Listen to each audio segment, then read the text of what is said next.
Kumusta ka kaibigan? Sa pagkakataong ito ay medyo maselan ang ating tatalakayin na topiko patungkol ito mga kaibigan sa isang pangitain ni Daniel sa Daniel chapter 7. Ang pangitain ng 4 na halimaw, pagkatapos darating ang katapusan pagkatapos ng pang-4 na halimaw.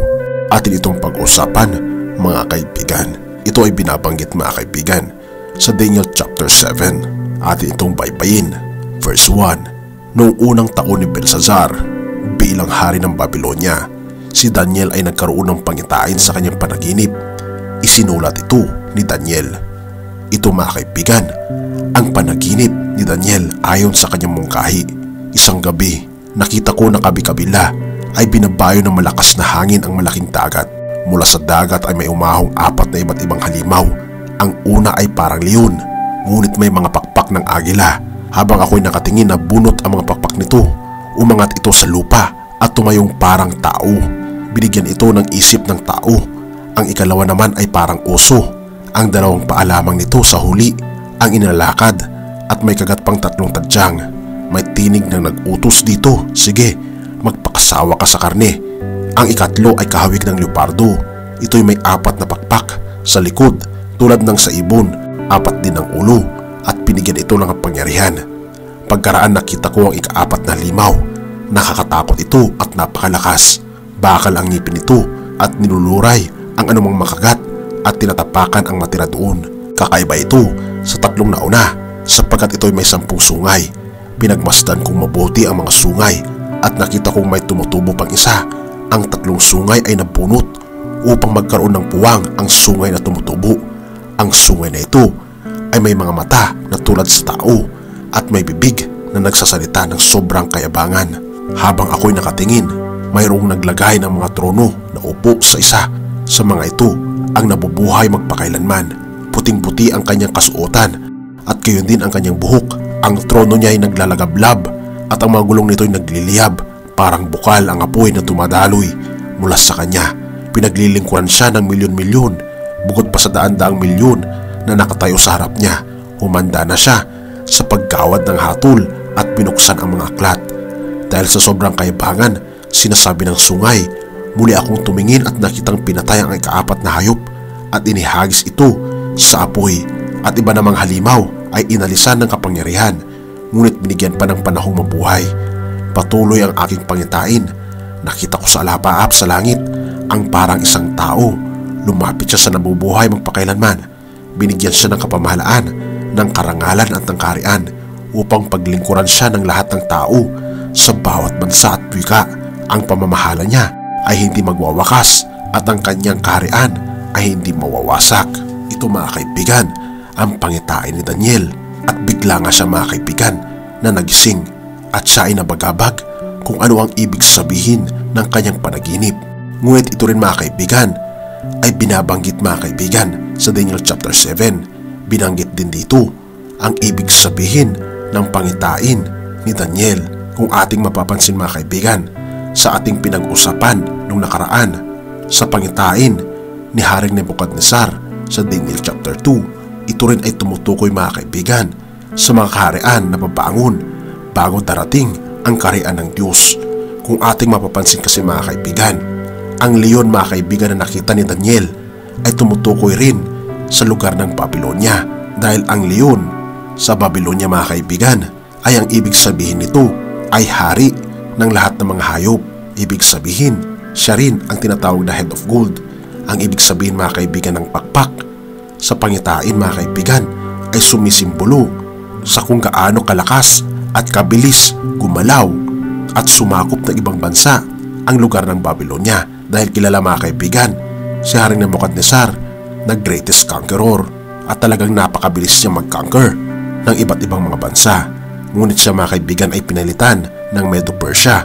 Ito ay tumutukoy rin mga kaibigan sa silver na chest at mga kamay ng imahe na tumutukoy rin mga kaibigan sa Daniel chapter 7, ang oso.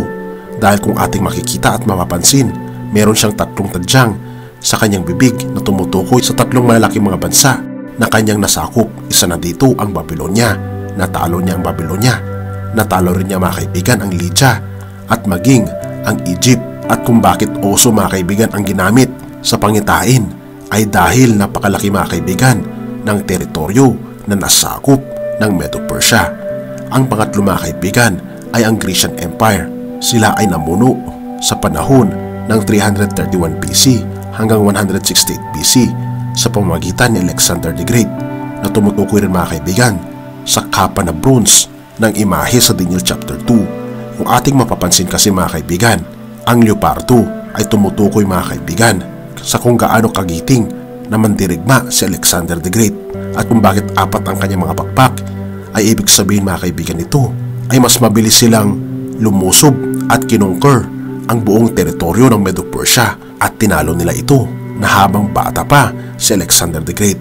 Ngunit pagkatapos na mamatay ni Alexander the Great ay nahati sa apat na pamahalaan ang buong teritoryo ni Alexander the Great. Ito ang kanyang apat na general, si Cassander, Lysimachus, Ptolemy at Seleucus. Pagkatapos nito mga kaibigan, sa Daniel chapter 7 verse 7, pagkatapos nito ay may nakita ako sa pangitain sa gabi at narito ang ikaapat na hayop, kakilakilabot at makapangyarihan at totoong malakas at may malaking mga ngiping bakal, nananakmal at lumuluray at niyuyurakan ang kanyang mga paa, ang nalabi at kaiba sa lahat ng hayop na nauna sa kanya at siya'y may 10 sungay. Kung ating mapapansin mga kaibigan, sa apat na hayop na ito, tapos na ang Babylonia, pagkatapos Medo-Persia, tapos Grecian Empire. Ano ang sumunod mga kaibigan? Walang iba kundi ang Roman Empire. Tinatawag rin ito mga kaibigan na Iron Kingdom. Sila ay namuno mula 168 BC hanggang 476 AD.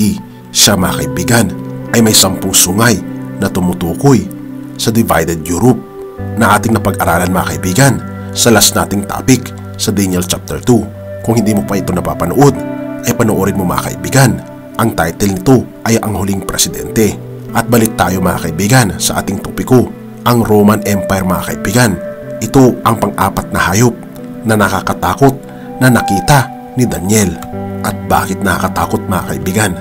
Dahil ito ang huling kaharian na babangon bago darating ang kaharian ng ating Panginoon. At kung ating mapapansin, binabanggit dito mga kaibigan, dinudurog nito sa kanilulunok ang lahat ng abutan at tinatapakan ang matira. At kung ating mapapansin mga kaibigan sa verse 8, pinagmasdan kong mabuti ang sungay at nakita kong may tumutubo pang isa. Ang 3 sungay ay nabunot upang magkaroon ng buwang ang sungay na tumutubo. At ang sungay na ito ay may mga mata na tulad sa tao at may bibig na nagsasalita ng sobrang kayabangan. Kung ating mapapansin mga kaibigan, ang 10 sungay ay rumirepresent mga kaibigan sa 10 mga hari at 10 kaharian na binabanggit din sa Daniel chapter 7. Sa verse 24, dito, ang 10 sungay ay kumakatawan sa 10 hari ng kahariang ito. Sa gitna nito'y lilitaw ang isa, kakaiba sa mga nauna, at 3 hari ang kanyang pababagsakin. Kung ating mapapansin mga kaibigan, 3 kaharian sa Europa ang nawala. Ito ang Ostrogoths, Heruli at Vandals dahil ayaw nila na mamuno ang maliit na sungay na ito, ang maliit na kaharian ito, kaya sila ay pinatanggal sa kasaysayan. Pinatay sila at wala nang nalabi kahit isa sa kanila. At isa itong kaharian mga kaibigan na naghari-harian at punong-puno raw ng kayabangan. Sino kaya mga kaibigan ang maliit na sungay na ito? Atin itong pag-uusapan sa susunod na topiko. Ngunit ano mga kaibigan ang sumunod pagkatapos nito? Nakita mga kaibigan ni Daniel na dumating ang ating Panginoon. Sa verse 9, habang ako'y nakatingin, mayroong naglagay ng mga trono na upo sa mga ito at nabubuhay magpakailanpaman. Puting-puti ang kanyang kasuotan at gayon din ang kanyang buhok. Ang trono niya ay naglalagablab at ang mga gulong nito'y nagliliyab. Parang bukal ang apoy na tumataloy mula sa kanya. Pinaglilingkuran siya ng milyon-milyon. Bukod pa sa daan-daang milyon na nakatayo sa harap niya, humanda na siya sa pagkawad ng hatol at binuksan ang mga aklat. Ito mga kaibigan ang parating na huling kaharian, ang kaharian ng Diyos na binabanggit mga kaibigan. Ang ating Panginoon ay parating na siya ay nakaupo sa kanyang trono trono na naglalagablab, mga kaibigan. At sa kanyang pagdating, mga kaibigan, habang naghari-harian ang maliit na sungay na ito, sa verse 11 binabanggit niya dito, dahil sa sobrang kayabangang sinasabi ng sungay, muli akong tumingin at nakitang pinatay ang ikaapat na hayop at inihagis ito sa apoy. Oo mga kaibigan, kinuha ng ating Panginoon at inihagis niya sa apoy dahil sa sobrang laki ng kasalanan niya laban sa ating Panginoong Diyos. Habang ang ibang mga halimaw, mga kaibigan, ay inalisan ng kapangyarihan, ngunit binigyan pa ng panahong mabuhay.